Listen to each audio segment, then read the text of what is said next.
नमस्कार दोस्तों, स्वागत है आपका हमारे YouTube channel Target Civil Services में। तो आज है 10 अक्टूबर और मध्य प्रदेश के डेली करंट अफेयर में आज हम पढ़ेंगे 10 अक्टूबर के करंट अफेयर। तो लेक्चर ध्यान से देखिएगा और दोस्तों जिसने वीडियो को लाइक नहीं किया है तो लाइक और शेयर जरूर कर दीजिए। अगर आप इस चैनल पर नए हो तो सब्सक्राइब भी कर लीजिए। चलिए दोस्तों, सबसे पहले हम डेज का रिविजन कर लेते हैं। तो 1 अक्टूबर को हमने मनाया था विश्व शाकाहारी दिवस, 2 अक्टूबर को मनाया था विश्व अहिंसा दिवस, 4 अक्टूबर को मनाया था विश्व पशु कल्याण दिवस, 5 अक्टूबर को मनाया था विश्व शिक्षक दिवस। और हमारे देश में राष्ट्रीय शिक्षक दिवस कब मनाया जाता है? तो ये 5 सितंबर को मनाया जाता है।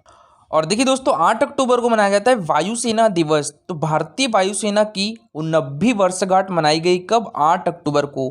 और 8 अक्टूबर 1932 को भारतीय वायुसेना की स्थापना हुई थी और उस समय इसे रॉयल इंडियन एयरफोर्स कहा जाता था, लेकिन बाद में रॉयल शब्द हटा दिया गया और इसे इंडियन एयरफोर्स कहा जाने लगा। 1 अप्रैल 1933 को वायुसेना का पहला दस्ता बना था, जिसमें 6 आईएफ ट्रेड ऑफिसर और 19 जवानों को शामिल किया गया था। और भारतीय वायुसेना के पहले कमांडर इन चीफ कौन थे? Air marshal sir Thomas W Elmhirst थे। और आज़ादी के बाद सर थॉमस डब्ल्यू एम्सहर्स्ट को भारतीय वायुसेना का पहला चीफ एयर मार्शल बनाया गया था। वह 15 अगस्त 1947 से 22 फरवरी 1950 तक इस पद पर बने रहे थे। और एयरफोर्स को आर्मी से आज़ाद करने का श्रेय भी किसे जाता है? तो ये जाता है सर थॉमस डब्ल्यू एम्सहर्स्ट को। और दोस्तों, बात करें हम यहाँ पर इंडियन एयरफोर्स की, तो इसकी स्थापना कब हुई थी? अक्टूबर 1932 को। इसका मुख्यालय कहाँ पर है? न्यू दिल्ली में है। और इसके अभी वर्तमान में अध्यक्ष कौन है? वी.आर. चौधरी है। दोस्तों, बात करें हम यहाँ पर भारतीय नौसेना की, इसके अभी अध्यक्ष कौन है? एडमिरल करमवीर सिंह। इसकी स्थापना कब हुई थी? 26 जनवरी 1950 को। और इसका मुख्यालय कहाँ पर है? न्यू दिल्ली में है। अच्छा, बात करें हम यहाँ पर थल सेना की, तो इसके अभी अध्यक्ष कौन है? जनरल मनोज मुकुंद नरवाने। इसकी स्थापना कब हुई थी? 1 अप्रैल 1895 में। और इसका भी मुख्यालय कहाँ पर है? तो ये न्यू दिल्ली में है। देखिए दोस्तों, प्रधानमंत्री नरेंद्र मोदी ने 15 अगस्त 2019 को लाल किले से देश की तीनों सेनाओं के बीच तालमेल को बेहतर बनाने के लिए चीफ ऑफ डिफेंस स्टाफ यानी सीडीएस का नया पद बनाने का ऐलान किया था। और इसकी स्थापना कब हुई थी? 24 दिसंबर 2019 को। और अभी हमारे देश के सीडीएस यानी चीफ ऑफ डिफेंस स्टाफ कौन है? तो वो है जनरल विपिन रावत, जो कि देश के पहले चीफ ऑफ डिफेंस स्टाफ बनाए गए हैं। और दोस्तों, ये है हमारा Telegram channel Target Civil Services. तो इस पर डेली 20 क्वेश्चन का क्विज होता है, जिसमें 10 क्वेश्चन जो रहते हैं मध्य प्रदेश जीके से रहते हैं, जो कि प्रीवियस ईयर एग्जाम में पूछे भी जा चुके हैं और एग्जाम पर्सपेक्टिव से भी मोस्ट इंपॉर्टेंट होते हैं। 5 question Madhya Pradesh daily current affairs होते हैं और 5 क्वेश्चन नेशनल करंट अफेयर्स होते हैं। और इस टाइप से इसका रिजल्ट निकलता है। और जो कल क्विज हुआ था 73वां, इसमें फर्स्ट रैंक जो आई है वो काजल की आई है, सेकंड रैंक रूही की आई है और जो थर्ड रैंक है वो संदीप की आई है।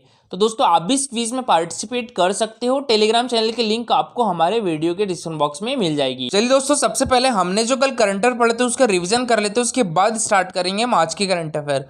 तो कल के करंट अफेयर में पहला क्वेश्चन था हमारा, किस इंस्टीट्यूट ने कैनबरा यूनिवर्सिटी और न्यू साउथ वेल्स यूनिवर्सिटी के साथ ऑस्ट्रेलिया इंडिया काउंसिल ग्रांट प्राप्त की है?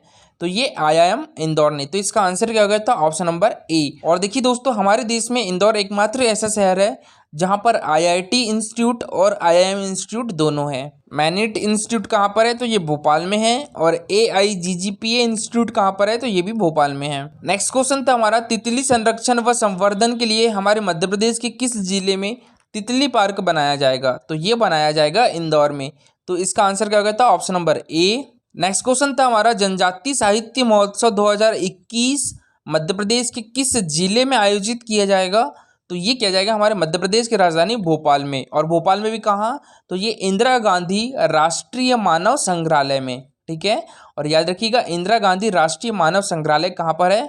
तो ये मध्य प्रदेश की राजधानी भोपाल में है। नेक्स्ट क्वेश्चन था हमारा, हाल ही में नशे के दुष्परिणामों से आगाह करने वाले फोटोग्राफ्स के लिए किसे सम्मानित किया गया है? तो ये श्री शरद श्रीवास्तव को। तो इसका आंसर क्या हो गया था? Option number C. Next question था हमारा, टी20 विश्व कप में नितिन मेनन हमारे देश से एकमात्र अंपायर होंगे। तो इनका संबंध हमारे मध्य प्रदेश से किस जिले से है? तो इनका संबंध है इंदौर डिस्ट्रिक्ट से। तो इसका आंसर क्या होगा था ऑप्शन नंबर ए। पहला T20 विश्व कप कब हुआ था? तो 2007 में हुआ था। ठीक है, और ये विश्व कप किसने जीता था? तो हमारे देश इंडिया ने जीता था। और इस टाइम इंडियन टीम के कैप्टन कौन थे? तो वो थे महेंद्र सिंह धोनी। तो जो T20 विश्व कप है ये किसके द्वारा आयोजित किया जाता है? ICC के द्वारा, इंटरनेशनल क्रिकेट काउंसिल के द्वारा। बात करें हम यहाँ पर IIC यानी इंटरनेशनल क्रिकेट काउंसिल के बारे में, तो देखिए विश्व में क्रिकेट मैच ICC रेगुलेट करवाता है। और ICC की स्थापना कब हुई थी? 15 जून 1909 को हुई थी। और इसका मुख्यालय कहाँ पर है? ये दुबई में है, यानी संयुक्त अरब अमीरात में है। और देखिए T20 वर्ल्ड कप भी कहाँ होना है? तो ये UAE में ही होना है। और इसके अभी प्रेसिडेंट कौन है? तो ग्रेग बार्कले है। और इसके अभी CEO कौन है? जियोफ एलर्डीज है। चलिए दोस्तों, अब स्टार्ट करते हैं हम आज के करंट अफेयर। तो आज के करंट अफेयर में पहला क्वेश्चन है हमारा, सीनियर नेशनल आर्चरी चैंपियनशिप ये कहाँ पर आयोजित की जा रही है दोस्तों? तो ये आयोजित की जा रही है जमशेदपुर में। और जमशेदपुर कहाँ पर है? झारखंड में है। इसके पहले भी हम एक क्वेश्चन किया था, ठीक है, जिसमें अभी तक हमारे मध्य प्रदेश ने 6 मेडल जीत चुकी है।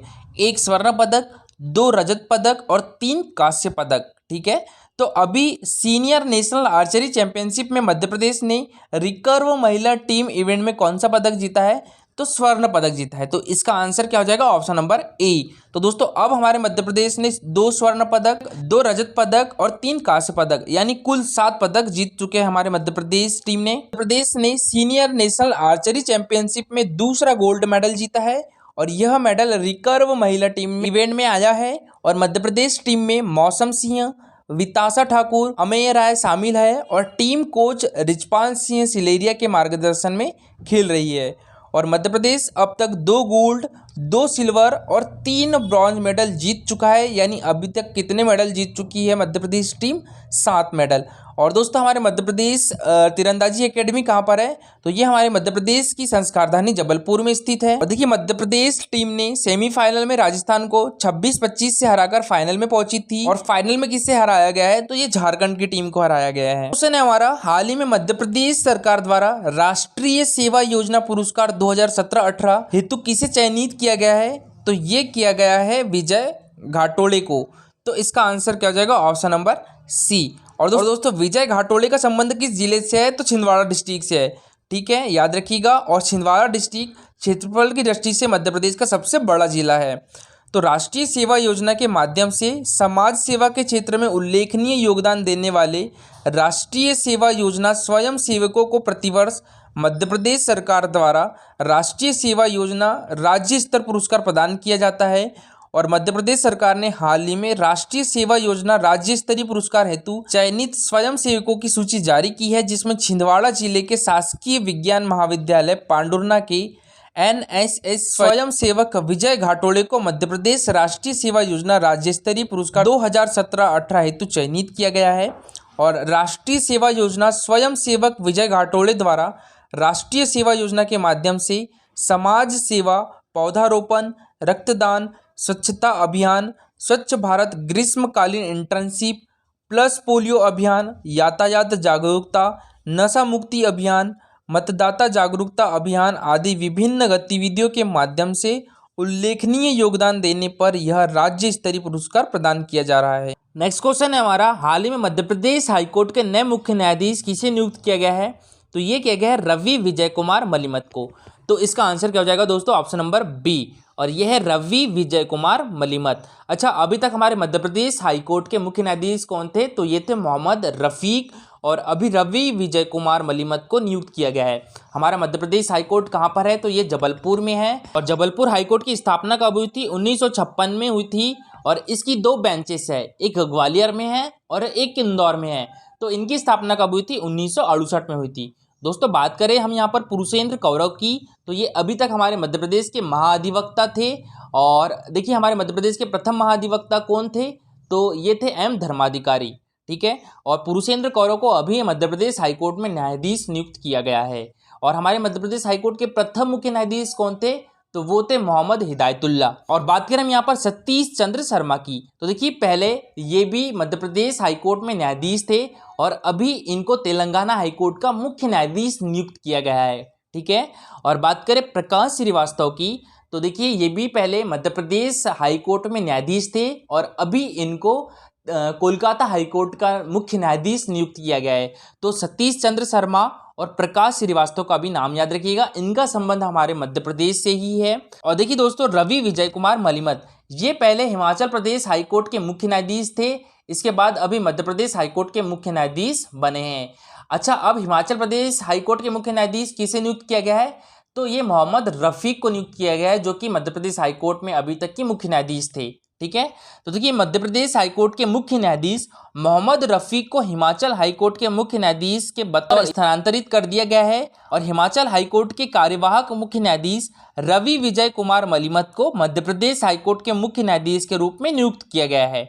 मध्य प्रदेश हाईकोर्ट के प्रशासनिक न्यायाधीश प्रकाश श्रीवास्तव को कोलकाता हाईकोर्ट का मुख्य न्यायाधीश नियुक्त किया गया है और मध्य प्रदेश हाईकोर्ट ने पिछले दिनों स्थानांतरित होकर कर्नाटक हाईकोर्ट गए जस्टिस सतीश चंद्र शर्मा को तेलंगाना हाईकोर्ट का मुख्य न्यायाधीश नियुक्त किया गया है।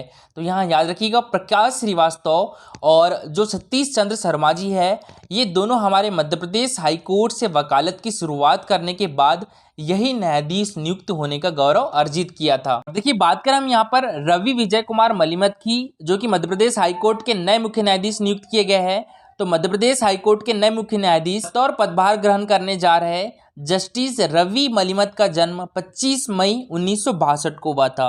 28 जनवरी 1987 को इन्होंने वकालत के क्षेत्र में कदम रखा था और कर्नाटक व मद्रास कोर्ट के अलावा सुप्रीम कोर्ट में सिविल, आपराधिक, संवैधानिक, श्रम, कंपनी सहित अन्य मामलों की पैरवी कर प्रतिमान दर्ज किए और 18 फरवरी 2008 को कर्नाटक हाईकोर्ट के न्यायाधीश नियुक्त हुए थे और वे वर्तमान में हिमाचल हाईकोर्ट के कार्यवाहक मुख्य न्यायाधीश की जिम्मेदारी संभाल रहे हैं। इसके पूर्व उत्तराखंड हाईकोर्ट के भी कार्यवाहक मुख्य न्यायाधीश रह चुके हैं। और दोस्तों, कल का हमारा क्वेश्चन था मध्य प्रदेश के किस नगर से होकर कर्क रेखा गुजरती है? तो देखिए ये जबलपुर और भोपाल दोनों, तो इसका आंसर क्या हो जाएगा? Option number C. ठीक है, जबलपुर और भोपाल दोनों। देखिए हमारे मध्य प्रदेश से 14 जिलों से होकर कर्क रेखा गुजरती है। सबसे पहले हम बात करें हमारे देश की, तो हमारे देश के कितने राज्यों से होकर कर्क रेखा गुजरती है? 8 राज्यों से होकर। कौन कौन से? तो एक तो गुजरात हो गया, एक हमारा मध्य प्रदेश हो गया, एक ये राजस्थान हो गया, इसके बाद छत्तीसगढ़ हो गया, फिर उसके बाद झारखंड हो गया, पश्चिम बंगाल, त्रिपुरा और फिर मिजोरम। तो हमारे देश के 8 राज्यों से होकर गुजरती है कर्क रेखा। दोस्तों यहाँ बात करें हमारे मध्य प्रदेश की, तो मध्य प्रदेश के 14 जिलों से होकर गुजरती है कर्क रेखा। कौन कौन से? रतलाम, उज्जैन, आगर मालवा। ठीक है, पहले शाजापुर से होकर गुजरती थी, लेकिन शाजापुर से अलग होकर बना था कौन सा? आगर मालवा। कब बना था? 2013 में बना था। ये हमारे मध्य प्रदेश का 51वां जिला है आगर मालवा। राजगढ़, सीहोर, भोपाल, विदिशा, रायसेन, सागर, दमोह, जबलपुर, कटनी, उमरिया और शहडोल। ठीक है दोस्तों, तो याद रखिएगा ये 14 जिलों के नाम। तो देखिए आरती के द्वारा इसकी ट्रिक भी बताई गई है।